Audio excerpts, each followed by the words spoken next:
Hello guys, आज के lecture में हम अपना 7th चैप्टर शुरू करेंगे, दैट इज मैट्राइसेस। ओके, इसमें आज के लेक्चर में हम सब इंट्रोडक्शन देखेंगे, सब बेसिक्स देखेंगे जो हमने 11th-12th में देखे थे। ठीक है, पहले हम इसमें देखेंगे कि मैट्रिक्स के डेफिनेशन क्या है, सिंपल डेफिनेशन।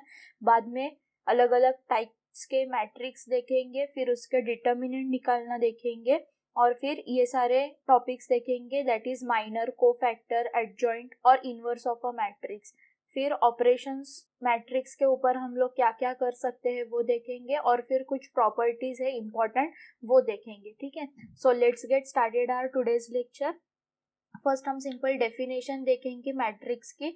सिंपल है, मैट्रिक्स मतलब क्या, arrangement of certain numbers in m number of rows and n number of columns. Okay, so यहाँ पे देखो, ये A11 मतलब क्या, फर्स्ट डिजिट डिनोट करता है रो को, सेकेंड डिजिट डिनोट करता है कॉलम को। ठीक है, यहाँ से कॉलम्स आपके बढ़ते जाएंगे। ये आपका फर्स्ट कॉलम है, ये सेकेंड कॉलम है, ये थर्ड कॉलम रहेगा और ये nth कॉलम रहेगा। सिमिलरली ये रोज रहेंगे, मतलब क्या, ये फर्स्ट रो है, ये सेकेंड रो रहेगा और ये nth रो रहेगा। ओके, सो ये रिप्रेजेंटेशन होता है मैट्रिक्स का। ठीक है, अब हम यहाँ पे लास्ट एलिमेंट देखो mn है, मतलब क्या, ये m क्रॉस n मैट्रिक्स है, मतलब क्या, m number of rows and n number of columns. Okay, अलग अलग टाइप के मैट्रिक्स देखेंगे। फर्स्ट अपना है रो मैट्रिक्स या फिर कॉलम मैट्रिक्स। ठीक है, रो मैट्रिक्स देखेंगे। रो मैट्रिक्स अगर बताया गया हो तो यहाँ पे सिर्फ एक ही रो प्रेजेंट रहेगा और n नंबर ऑफ कॉलम्स रहेंगे। अगर एक ही रो प्रेजेंट है और n नंबर ऑफ कॉलम्स है तो वो क्या हो गया, आपका रो मैट्रिक्स। यहाँ पे देख सकते हो A11, A12, A13 and up to A1n। यहाँ पे ये A11, ये A12, A13, ये सब क्या है, एलिमेंट्स है। ठीक है, फिर कॉलम मैट्रिक्स क्या होगा, अगर रो मैट्रिक्स में एक ही रो आता है और n नंबर ऑफ कॉलम्स आते हैं तो कॉलम मैट्रिक्स क्या रिप्रेजेंट करेगा, एक कॉलम और m number of rows. Okay, so यहाँ पे देखो, फर्स्ट रो सिर्फ प्रेजेंट है और m number of columns present है। ठीक है, फिर यहाँ पे ऑर्डर ऑफ मैट्रिक्स क्या आएगा, m क्रॉस 1। ओके, फिर नेक्स्ट देखेंगे, दैट इज आर जीरो और नल मैट्रिक्स। यहाँ पे नाम से ही पता चल रहा है, जीरो मतलब क्या, मैट्रिक्स के अंदर के सारे एलिमेंट सबके जीरो रहेंगे। सारे एलिमेंट जीरो है तो उसको कहते हैं जीरो या फिर null matrix. Okay, square matrix मतलब क्या, उसके number of rows is equals to number of columns होना चाहिए, मतलब क्या, 2 cross 2, 1 cross 1, 3 cross 3। Okay, 2 rows है और 2 कॉलम्स है। ओके, तो ये क्या हो गया अपना स्क्वायर मैट्रिक्स। सिमिलरली बी देखो, 3 रोज है और 3 कॉलम्स है तो क्या हो गया, स्क्वायर मैट्रिक्स। ओके, नेक्स्ट देखेंगे, that is transpose of a matrix. Transpose यानी कि क्या, अब ये जो रोज में एलिमेंट्स है वो आपको कॉलम्स में लिखने हैं ए ट्रांसपोज करके। ठीक है, ए ट्रांसपोज में क्या आएगा, ये 1 2 3 ये रोज में है, वो एलिमेंट्स अभी कॉलम्स में लिखने हैं, दैट इज 1 2 3 कॉलम्स में आएंगे। फिर सेकेंड रो देखेंगे, दैट इज 4 5 6, तो ये अपना बन जाएगा second column, that is 4 5 6 in A transpose. ठीक है, ए का ऑर्डर क्या था, 2 क्रॉस 3, तो ए ट्रांसपोज का ऑर्डर क्या आएगा, 3 क्रॉस 2। ट्रांसपोज यानी कि याद रखो, interchanging of rows and columns. Okay, next that is our symmetric matrix. Symmetric matrix यानी क्या, यहाँ पे A is equals to A transpose होना चाहिए। एग्जाम्पल देखो, 1 2 2 -5। ओके, अभी इसका ट्रांसपोज ले लो, मतलब क्या, ये रो है वो कॉलम हो जाएगा तो 1 2 आएगा। फिर ये जो सेकेंड रो है 2 -5, वो यहाँ पे सेकेंड कॉलम हो जाएगा, 2 और -5। यहाँ पे आप देख सकते हो, यहाँ पे A11 फर्स्ट एलिमेंट अपना क्या है, 1 है, यहाँ पे भी फर्स्ट एलिमेंट 1 है। वैसे ही अगर सारे एलिमेंट्स अपने अपने पोजीशन पे इक्वल आ जाए तो क्या कह सकते हैं कि वो इक्वल मैट्रिक्स है। ठीक है, तो यहाँ पे क्या आ जाएगा, A is equals to A transpose आ जाएगा। ठीक है, फिर स्क्यू सिमेट्रिक मैट्रिक्स मतलब क्या, A is equals to minus of A transpose आ जाएगा यहाँ पे। ठीक है, यहाँ पे देखो, A इज इक्वल्स टू 0 -2 2 0 है, अभी इसका A ट्रांसपोज ले लो तो क्या आएगा, 0 2 -2 0। ठीक है, अभी यहाँ पे आप अगर A ट्रांसपोज को माइनस से मल्टीप्लाई करते हो तो यहाँ पे क्या आएगा, 0 -2 2 0, और यही अपना क्या है, A है, तो यहाँ से सीधा सीधा आ गया अपना A is equals to A transpose. Okay, फिर अब आगे देखेंगे that is diagonal matrix. Diagonal मतलब क्या, सिंपली आप नाम से याद रख सकते हो कि सिर्फ डायगोनल में कुछ नंबर्स प्रेजेंट रहेंगे मैट्रिक्स के, ओके, और बाकी के जो एलिमेंट्स है वो सारे जीरो एलिमेंट्स होंगे, ठीक। अभी आपको डायगोनल मैट्रिक्स में सिर्फ एक याद रखना है कि ये हमेशा स्क्वायर मैट्रिक्स फॉर्म करता है, ओके, और फिर बाकी के जो अपने एलिमेंट्स रहेंगे डायगोनल्स को छोड़ के वो सारे जीरो रहेंगे, सिंपली ऐसा याद रखो डायगोनल मैट्रिक्स। नेक्स्ट है स्केलर मैट्रिक्स। स्केलर मैट्रिक्स मतलब क्या, ऐसा डायगोनल मैट्रिक्स जहाँ पे आपके सारे डायगोनल के एलिमेंट्स इक्वल आएंगे, ठीक है। अभी यहाँ पे कैसे था डायगोनल में 1 2 3 अलग अलग है सारे एलिमेंट्स, बट यहाँ पे क्या है, कोई तो एक ही नंबर है दैट इज 2 2 2, ओके, तो यहाँ पे सारे अपने डायगोनल के एलिमेंट्स इक्वल आ गए, तो वो हो गया स्केलर मैट्रिक्स, ओके। तो स्केलर मैट्रिक्स को हम कैसे लिख सकते हैं, diagonal matrix with all equal diagonal elements, that is scalar matrix. Next हम देखेंगे यूनिट मैट्रिक्स। यूनिट मैट्रिक्स को हम क्या कहते हैं, आइडेंटिटी मैट्रिक्स भी कहते हैं, ठीक है, जहाँ पे आपके डायगोनल एलिमेंट्स आएंगे 1 1 1 और rest all will be 0, okay. So diagonal में सारे 1 1 1 आ गए, तो वो हो गया आइडेंटिटी मैट्रिक्स और यूनिट मैट्रिक्स, ओके। नेक्स्ट हम देखेंगे that is upper triangular matrix. Upper triangular matrix मतलब क्या, डायगोनल और उसके ऊपर के जितने भी एलिमेंट्स रहेंगे वो सारे आपके कुछ तो नंबर्स रहेंगे, ठीक है, और उसके नीचे के जो भी रहेंगे वो सारे आपके जीरो हो जाएंगे। सिमिलरली लोअर ट्रायंगुलर मतलब क्या, ये लोअर ट्रायंगल्स में कुछ तो नंबर्स रहेंगे डायगोनल को पकड़ के, हाँ, और उसके ऊपर के सारे एलिमेंट्स जीरो रहेंगे, तो उसको बोलते हैं लोअर ट्रायंगुलर मैट्रिक्स। इसमें आप कंफ्यूज मत होना, अपर ट्रायंगुलर मैट्रिक्स बोला है तो सारे नंबर्स आपके अपर ट्रायंगल में प्रेजेंट होने चाहिए, लोअर ट्रायंगुलर बोला है तो लोअर में प्रेजेंट होने चाहिए, ठीक है। नेक्स्ट हम देखेंगे that is determinant of matrix, okay. Determinant हम कैसे निकालते हैं 3x3 मैट्रिक्स का, सिंपली आप ये स्क्वायर ब्रैकेट निकाल दो और यहाँ पे ऐसा डाल दो, ठीक है। और यहाँ पे आपको कैसे मिलेगा डिटर्मिनेंट 3x3 मैट्रिक्स का कैसे निकालते हैं, यहाँ पे 2 फर्स्ट एलिमेंट को लेंगे, फिर फर्स्ट एलिमेंट को अगर हमने लिया है तो उसका फर्स्ट रो और फर्स्ट कॉलम को छोड़ के नीचे के एलिमेंट्स देखो, दैट इज यहाँ पे 2 3 1 0, ठीक है। अभी इसका क्रॉस मल्टीप्लीकेशन करो, 2x2 मैट्रिक्स का हम लोग डिटर्मिनेंट कैसे निकालते हैं, क्रॉस मल्टीप्लीकेशन और बीच में माइनस साइन आता है। सिमिलरली यहाँ पे देखो, फर्स्ट एलिमेंट लेंगे तो फर्स्ट रो और फर्स्ट कॉलम कैंसिल कर दो और नीचे के एलिमेंट्स ले लो, तो यहाँ पे क्या आएगा, क्रॉस मल्टीप्लीकेशन 2 × 0 माइनस 1 × 3 बराबर। फिर सेकेंड एलिमेंट में आपको एक याद रखना है कि यहाँ पे पहले माइनस साइन लो और फिर सेकेंड एलिमेंट ले लो। सेकेंड एलिमेंट लिया तो क्या होगा, सेकेंड रो और सेकेंड कॉलम कैंसल हो जाएगा, तो यहाँ पे क्या मिलेगा 1 -1 3 0। अभी इनका क्रॉस मल्टीप्लीकेशन ले लो, दैट इज 1 × 0 माइनस -1 × 3, ओके। फिर +1 × ये थर्ड एलिमेंट है तो third row third column cancel हो जाएगा, क्या मिलेगा, दैट इज 1 × 1 -2 × -1, ओके। तो यहाँ पे इसको आप सॉल्व कर दो तो आपको डिटर्मिनेंट मिल जाएगा, ये आप 3x3 मैट्रिक्स के लिए याद रखो। नेक्स्ट हम देखेंगे that is minor of an element, okay. अगर हमें कोई भी एलिमेंट का माइनर निकालना हो, ठीक है, अगर ये फर्स्ट एलिमेंट है कंसिडर करो दैट इज A1, इसका माइनर निकालना हो तो सिंपली आप फर्स्ट रो और फर्स्ट कॉलम कैंसल कर दो, तो आपको क्या मिलेगा, ये जो एलिमेंट्स बचे हुए हैं उसका डिटर्मिनेंट ले लो, ठीक है, that is B2 C2 B3 C3, इसका डिटर्मिनेंट ले लो, तो आपको इसका डिटर्मिनेंट क्या आएगा, B2 × C3 minus B3 × C2, okay. अब सिमिलरली आप क्या कर सकते हो, यहाँ पे अगर आपको B1 का माइनर चाहिए होगा तो आप क्या करोगे, B1 कौन सा एलिमेंट है आपका, सेकेंड एलिमेंट है, तो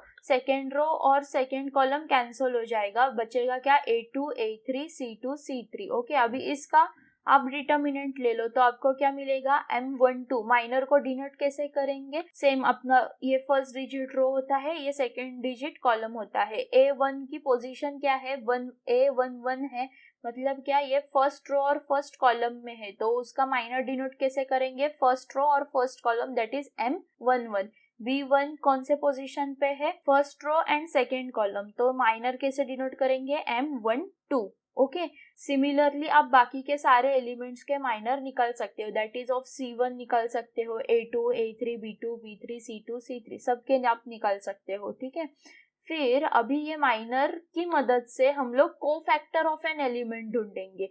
कोफैक्टर को डिनोट कैसे करते हैं, कैपिटल A, I डिनोट करता है यहाँ पे रो, J डिनोट करता है यहाँ पे आपका कॉलम। ओके, तो आपको यहाँ पे कोफैक्टर का फॉर्मूला क्या है, that is -1 raise to I plus J into MIJ। Okay, मतलब क्या, अगर आपको यहाँ पे फर्स्ट एलिमेंट का कोफैक्टर निकालना हो तो आप क्या करोगे, उसको डिनोट कैसे करोगे, first row first column, element present first row और फर्स्ट कॉलम में है ना, तो A11 is equals to -1 I plus J 1 + 1 into M11। Okay, फिर यहाँ पे देखो 1 + 1 2 आता है, मतलब क्या इवन पावर्स है तो -1 क्या होगा, सिर्फ 1 ही बचेगा, तो यहाँ पे A11 सीधा सीधा क्या आ जाएगा, M11 आ जाएगा। सिमिलरली A12 मतलब क्या, सेकेंड एलिमेंट का which is present in your first row and second column. Okay,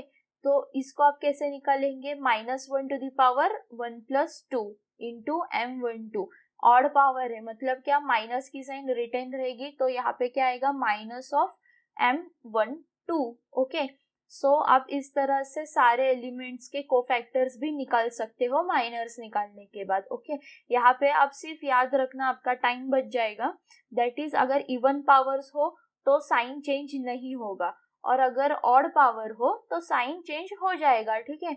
even power में नेसेसरी नहीं है कि यहाँ पे M11 आपका पॉजिटिव आए, ठीक है, वो नेगेटिव भी आ सकता है, तो आपको यहाँ पे बस याद क्या रखना है, that is no sign change, मतलब जो नेगेटिव एलिमेंट आपको M11 मिलेगा ना, तो वो ही आपका A11 हो जाएगा, दैट इज एग्जांपल ले लो, M11 आ गया आपका -4, तो A11 भी आएगा -4। ऑड पावर है, मतलब क्या, अगर M12 ओके आपका -4 आ रहा है, तो A12 क्या आएगा, दैट इज यहाँ पे मैंने क्या बोला, साइन चेंज हो जाएगी, -4 है तो उसका A12 क्या आएगा, दैट इज +4, ठीक है। आप ये शॉर्ट ट्रिक यहाँ पे याद रख सकते हो।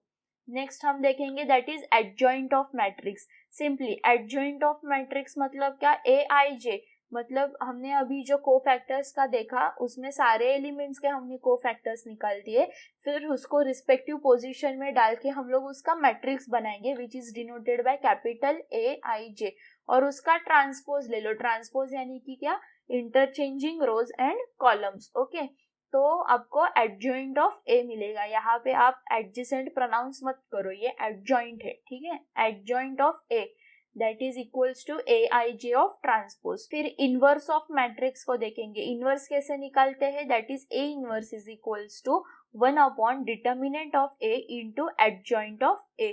डिटर्मिनेंट ऑफ ए पता है कैसे निकालना है, एडजॉइंट ऑफ ए हमने अभी देखा कैसे निकालना है, ठीक है, तो यहाँ पे आपको इनवर्स ऑफ मैट्रिक्स मिल जाएगा। अब यहाँ पे नेसेसरी कंडीशन क्या है कि determinant of A should not be equals to 0। अगर ये इक्वल्स टू 0 आ गया तो आपका सिंपली यहाँ पे इनवर्स प्रेजेंट नहीं रहेगा। ओके, यहाँ पे 2 नोट्स आपको याद रखने हैं कि अगर कोई भी मैट्रिक्स हो, यहाँ पे अगर उसका डिटर्मिनेंट इक्वल्स टू 0 आता है तो हम उसे क्या कहते हैं, सिंगुलर मैट्रिक्स, और डिटर्मिनेंट नॉट इक्वल्स टू 0 हो तो यहाँ पे उसको क्या कहेंगे, non singular matrix. Okay, next हम देखेंगे, एक एग्जांपल देखेंगे कैसे इनवर्स ऑफ मैट्रिक्स, अगर ये गिवन मैट्रिक्स हो तो उसका इनवर्स कैसे फाइंड आउट करते हैं। यहाँ पे एक मैट्रिक्स दिया है दैट इज 1 2 3 0 -1 -3 4 5 4, ठीक है। अभी हम फर्स्ट चेक क्या करेंगे, उसका डिटर्मिनेंट क्या आता है, ठीक है, अगर वो नॉट इक्वल्स टू 0 आया तो उसका इनवर्स प्रेजेंट रहेगा। सो डिटर्मिनेंट यहाँ पे सिंपली निकालो, मैं फिर से बता देती हूँ डिटर्मिनेंट कैसे निकालना है, ठीक है। फर्स्ट एलिमेंट है उसको ले लो, इनटू फर्स्ट एलिमेंट है फर्स्ट रो और फर्स्ट कॉलम में, उसको डिलीट कर दो, -1 -3 5 4 यहाँ पे बच जाएगा। इसको अभी क्रॉस मल्टीप्लाई कर दो, बीच में माइनस साइन लगा के, दैट इज -1 × 4 -5 × -3। ओके, फिर सेकेंड एलिमेंट ले लो, बट यहाँ पे सेकेंड एलिमेंट के लिए पहले माइनस साइन ले लो। ओके, तो यहाँ पे क्या आ जाएगा, सेकेंड रो और सेकेंड कॉलम डिलीट कर दो, बचेगा 0 4 माइनस 3 4। ओके, क्रॉस मल्टीप्लाई कर दो, 0 into 4 minus 4 into minus 3। Okay, ये मिल जाएगा। फिर थर्ड क्या आएगा, थर्ड रो और थर्ड कॉलम डिलीट कर दो, क्या मिलेगा, 0 इंटू 5 माइनस 4 इंटू माइनस 1। अभी इसको सॉल्व कर दो, आपको मिलेगा that is -1। Okay, -1 is not equals to 0, तो इनवर्स प्रेजेंट है। ओके, फिर इनवर्स के लिए हमें क्या क्या लगता था, डिटर्मिनेंट तो निकाल दिया, एडजॉइंट ऑफ ए लगता है। एडजॉइंट ऑफ ए निकालने के लिए हमें कोफैक्टर्स पता होना चाहिए। ठीक है, कोफैक्टर्स पता होने के लिए हमें माइनर्स पता होना चाहिए, तो इसलिए हम यहाँ पे फर्स्ट माइनर्स निकालेंगे हर एक एलिमेंट का। फर्स्ट एलिमेंट का माइनर डिनोट करेंगे M11 के साथ। मैंने क्या बोला, फर्स्ट रो और फर्स्ट कॉलम डिलीट कर दो, आपको ये जो बचेंगे उसका डिटर्मिनेंट लेना है, that is -1 into 4 minus 5 into minus 3। Okay, तो यहाँ पे 11 मिलेगा। सिमिलरली M12 का निकालना है, दैट इज फर्स्ट रो और सेकेंड कॉलम में जो एलिमेंट प्रेजेंट है दैट इज 2। ठीक है, माइनर ऑफ 2 क्या आएगा, फर्स्ट रो और सेकेंड कॉलम को डिलीट करो, बचेंगे उसका डिटर्मिनेंट ले लो, that is equals to 12। Similarly minor of 3 निकालो, माइनर ऑफ 0 निकालो, ऐसे हर एक एलिमेंट का निकालते जाओ। ठीक है, आपको ये कुछ ऐसा मिलेगा। फिर आपका AIJ मतलब क्या, कोफैक्टर्स वाला क्या बनेगा, मैट्रिक्स। ओके, तो मैंने सिर्फ आपको क्या बताया था कि इवन पावर्स है तो no sign change, odd powers है तो साइन चेंज। ओके, तो यहाँ पे वैसे ही मैंने कोफैक्टर्स का मैट्रिक्स डायरेक्टली लिख दिया है, आप इसको कैलकुलेट करके देख सकते हो।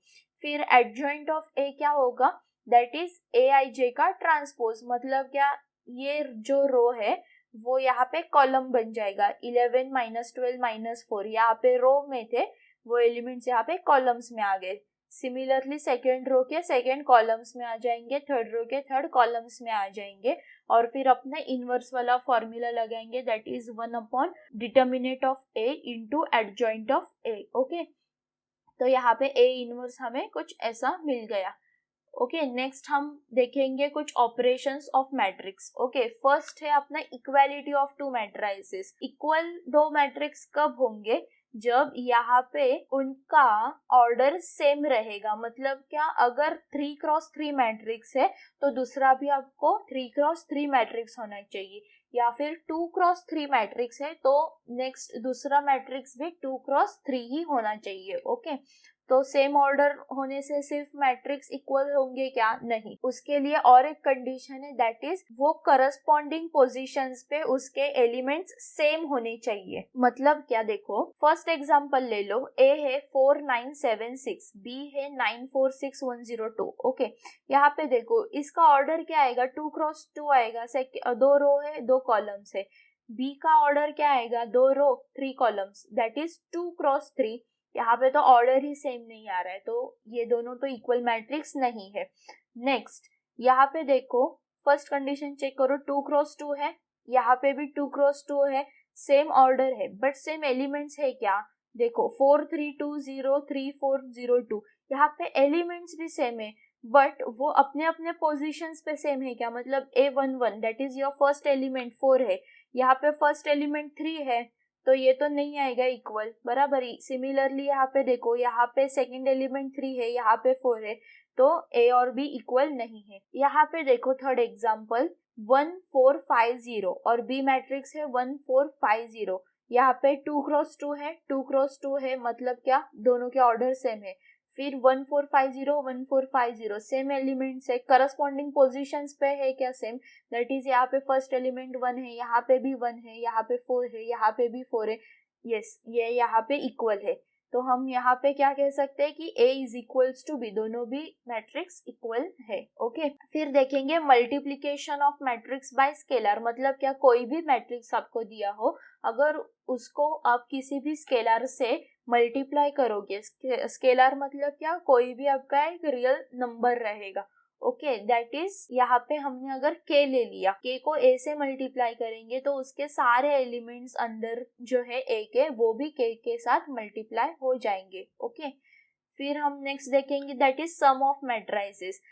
इसमें सिर्फ एक कंडीशन याद रखनी है कि उसका ऑर्डर सेम होना चाहिए। मतलब क्या, अगर आपके पास दोनों भी मैट्रिक्स है, यहाँ पे तो 2x2 मैट्रिक्स है, यहाँ पे भी 2x2 है, अगर यहाँ पे 2x3 रहता तो बी भी यहाँ पे 2x3 ही होना चाहिए मैट्रिक्स, तो ही हम उसका सम निकाल सकते हैं। ठीक है, सम कैसे निकालेंगे, यहाँ पे फर्स्ट एलिमेंट ऑफ ए को बी के फर्स्ट एलिमेंट से ऐड कर दो, second element of A plus second element of B, similarly okay.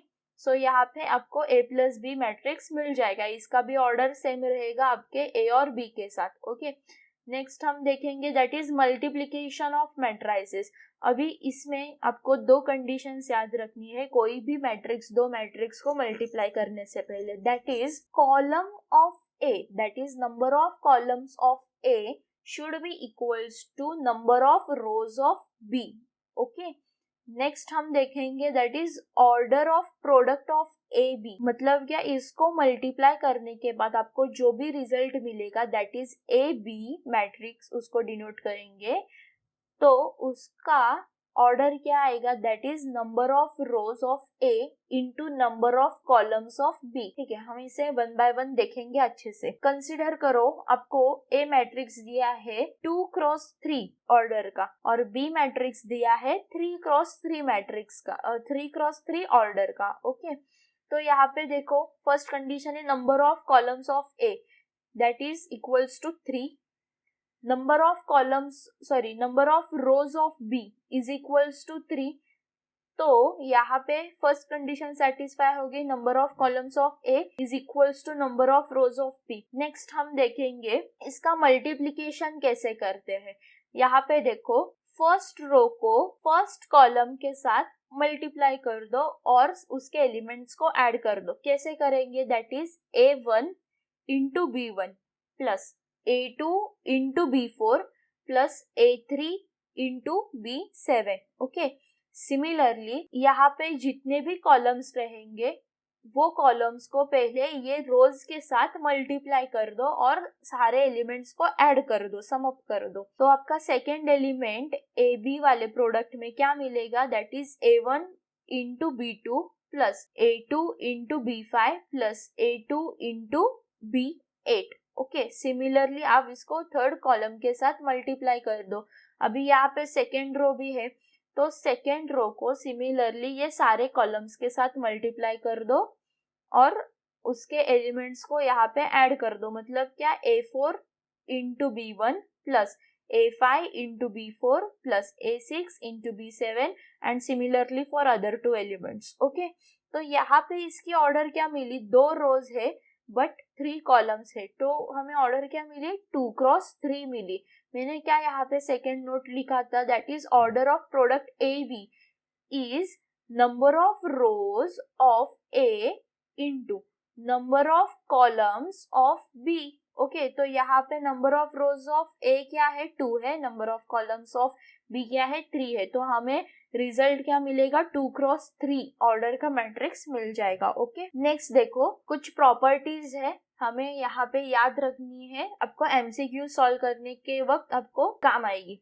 Okay, first property देखो that is a plus B is equals to B plus A. मतलब क्या, ये commutative law होता है, आप कोई भी मैट्रिक्स पहले ले सकते हो एडिशन के लिए, दैट इज a और b कोई भी ले सकते हो, बट ये मल्टीप्लीकेशन के लिए अप्लीकेबल नहीं है। मतलब क्या, A B is not equals to B A आता है हमेशा, ये याद रखो, ये इम्पोर्टेंट है।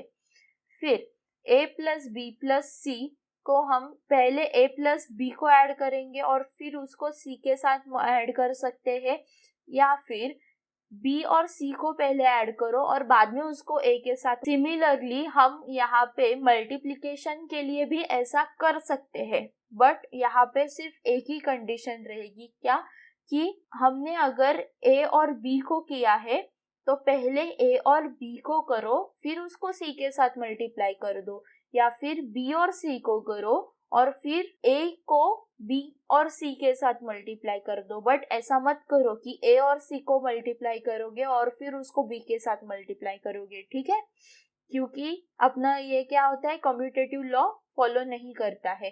तो हम पहले a और b को मल्टीप्लाई करेंगे फिर c को करेंगे, तो ये a b c के इक्वल ही आएगा। Similarly A into bracket B C. Next third property क्या है कि अगर आपका A और B का प्रोडक्ट इक्वल्स टू 0, 0 मतलब क्या, यहाँ पे नल मैट्रिक्स आ रहा है, सारे एलिमेंट 0 आ रहे हैं, तो ये इम्प्लाई नहीं करता है that is A equals to 0 और B इक्वल्स टू 0। मतलब क्या, अगर दो मैट्रिक्स का प्रोडक्ट 0 आ रहा है तो ये जरूरी नहीं है कि A नल मैट्रिक्स हो या फिर B नल मैट्रिक्स हो। ठीक है, यहाँ पे देखो एग्जाम्पल A है अपना 1 2 1 2, B है 2 6 -1 -3। अभी इसका मल्टीप्लीकेशन करके देखो A और B का। मैंने क्या बोला, मल्टीप्लीकेशन कैसे करना है, फर्स्ट रो को फर्स्ट कॉलम के साथ मल्टीप्लाई कर दो। 1 इंटू 2 प्लस 2 इंटू -2। ओके, तो यहाँ पे 2 - 2 दैट इज 0 मिलेगा। सिमिलरली आप बाकी सब एलिमेंट्स का मल्टीप्लीकेशन करो तो यहाँ पे नल मैट्रिक्स मिल रहा है। बट यहाँ पे A नल मैट्रिक्स है क्या, नहीं। B नल मैट्रिक्स है क्या, नहीं। फिर भी उनका प्रोडक्ट नल मैट्रिक्स आ रहा है। ओके, तो ये याद रखो। नेक्स्ट प्रॉपर्टी क्या है, A into B plus C is equals to A into B plus A into C. ये आप ऐसा कर सकते हो, बट इधर यहाँ पे ऐसा मत करो कि आपने B इंटू A लिख दिया और C इंटू A लिख दिया। ठीक है, क्योंकि यहाँ पे हमेशा याद रखो ये आपका कम्यूटेटिव प्रॉपर्टी फॉलो नहीं करता है, तो आपको सीधे सीधे यहाँ पे लिखना है that is A into B plus A into C. Okay, फिर अगर A plus B into C रहेगा तो आप इसको सिमिलरली यही मेथड से सॉल्व करोगे, that is A into C plus B into C. यहाँ पे CA CB ऐसे लिखने की गलती मत करो। ओके, नेक्स्ट प्रॉपर्टी देखेंगे, अगर कोई स्केलर मल्टीप्लाई कर रहा है A प्लस बी को, तो यहाँ पे हमें क्या मिलेगा, वो स्केलर A को भी मल्टीप्लाई करेगा और B को भी अलग से मल्टीप्लाई कर देगा। ठीक है, और यहाँ पे बाद में आप इसका सम ले सकते हो। फिर K into A into B है। ठीक है, A इंटू B ब्रैकेट में है, तो आप इसको ब्रैकेट इंटरचेंज कर सकते हो। दैट इज पहले K को A के साथ मल्टीप्लाई कर दो और फिर ये जो मिलेगा उसको B के साथ मल्टीप्लाई कर दो, या फिर पहले K को B के साथ मल्टीप्लाई कर दो और फिर ये मैट्रिक्स को A के साथ मल्टीप्लाई कर दो। ठीक है, यहाँ पे आपको ऑर्डर ये चेंज नहीं करना है, BA नहीं करना है। ठीक है, सिमिलरली अगर दो स्केलर्स है K1 प्लस K2 और उसको A के साथ मल्टीप्लाई करना है तो कैसे आएगा, K1 into A plus K2 into A। Okay, next properties देखेंगे, that is A raise to M into A raise to N। Same matrix है, बस उसके पावर्स अलग है। ठीक है, तो ये लॉ ऑफ इंडाइसेस फॉलो करता है, that is A into M plus N हो जाएगा। यहाँ पे अगर A raise to M into bracket N है तो क्या हो जाएगा, A raise to M into N, तो क्या हो जाएगा A raise to M into N। Okay, next है A ट्रांसपोज का ट्रांसपोज लोगे तो आपको यहाँ पे A ही मिल जाएगा। ठीक है, फिर A इंटू B का ट्रांसपोज लोगे तो वो इक्वल रहेगा B transpose into A transpose को। ओके, यहाँ पे गलती से भी A transpose into B transpose मत लिखो। क्या लिखोगे, AB transpose is equals to B transpose into A transpose. Similarly A plus B का ट्रांसपोज लोगे तो वो हो जाएगा A transpose plus B transpose के इक्वल। नेक्स्ट है, अगर आपके पास A कोई भी स्क्वायर मैट्रिक्स हो तो उसको आप कैसे रिप्रेजेंट कर सकते हो, that is A is equals to half into A plus A transpose plus half into A minus A transpose. ठीक है, अब यहाँ पे एक चीज मार्क कर लो कि ये जो A प्लस A ट्रांसपोज है ना, ये हमेशा सिमेट्रिक मैट्रिक्स आता है। कोई भी मैट्रिक्स लो, हाँ A, उसको अगर आप ट्रांसपोज के साथ एडिशन करोगे तो वो आपको आ जाएगा सिमेट्रिक मैट्रिक्स। सिमेट्रिक मैट्रिक्स यानी हमने क्या देखा, A is equals to A transpose होता है। ओके, वो होता है सिमेट्रिक मैट्रिक्स। तो हम इसे प्रूफ कैसे करेंगे, A plus A transpose is equals to क्या आना चाहिए यहाँ पे, A प्लस A ट्रांसपोज का ट्रांसपोज। ओके, तो यहाँ पे देखो A प्लस A ट्रांसपोज का ट्रांसपोज ले लो, तो ये वाले प्रॉपर्टी से क्या हो जाएगा, A transpose plus A transpose का ट्रांसपोज आ जाएगा। ओके, तो A ट्रांसपोज का ट्रांसपोज इक्वल आता है A के साथ। ओके, तो यहाँ पे A ट्रांसपोज प्लस A आ जाएगा which is equals to A plus A transpose आ जाएगा, क्योंकि हमने देखा था A plus B is equals to B plus A। तो अगर यहाँ पे A प्लस A ट्रांसपोज का ट्रांसपोज इक्वल आ रहा है A प्लस A ट्रांसपोज से, तो ये क्या हो गया, symmetric matrix. Similarly A minus A transpose is skew symmetric matrix. कैसे, इसका ट्रांसपोज ले लो, ये होल का ट्रांसपोज ले लो, तो क्या आएगा, ये वाले प्रॉपर्टी से A transpose minus A transpose का ट्रांसपोज। अभी A ट्रांसपोज का ट्रांसपोज क्या आता है, A आता है, तो यहाँ पे A ट्रांसपोज माइनस A आ जाएगा। ओके, तो इसको हम कैसे लिखेंगे, माइनस साइन कॉमन ले लो तो क्या आ जाएगा, minus of A minus A transpose आ जाएगा। ठीक है, अगर अभी A माइनस A ट्रांसपोज का transpose equals to minus of A minus A transpose आ रहा है, तो वो क्या हो गया, अपना स्क्यू सिमेट्रिक मैट्रिक्स हो गया। तो हम यहाँ पे क्या बोल सकते हैं, that is square matrix is equals to sum of symmetric matrix and skew symmetric matrix. ये आप सेंटेंस याद कर लो। नेक्स्ट हम देखेंगे दैट इज AB का इनवर्स निकालना है, प्रोडक्ट का इनवर्स निकालना है, तो वो कैसे हो जाएगा, B inverse into A inverse. ठीक है, सिमिलरली हमने यहाँ पे ट्रांसपोज का देखा था, दैट इज AB का ट्रांसपोज लोगे तो क्या होगा, B transpose into A transpose. वैसे ही AB का इनवर्स लोगे तो क्या होगा, B inverse into A inverse. अगर इनवर्स का ट्रांसपोज लोगे तो वो इक्वल आ जाएगा ट्रांसपोज के इनवर्स से। फिर determinant of AB is equals to determinant of A into determinant of B। यहाँ पे हमने कुछ प्रॉपर्टीज देख लिए हैं, अभी ये सब कुछ बेसिक था। ओके, नेक्स्ट लेक्चर में हम कुछ सम्स देखेंगे कैसे सॉल्व करेंगे। आपके टेक्स्ट बुक में शुरुआत आपके रैंक ऑफ मैट्रिक्स के साथ की है। ठीक है, आज के लेक्चर में हमने फुल इंट्रोडक्टरी पार्ट देखा। नेक्स्ट के लेक्चर में हम रैंक ऑफ मैट्रिक्स कैसे निकालते हैं और उसके ऊपर बेस्ड प्रॉब्लम्स कैसे सॉल्व करते हैं वो देखेंगे। Okay, thank you.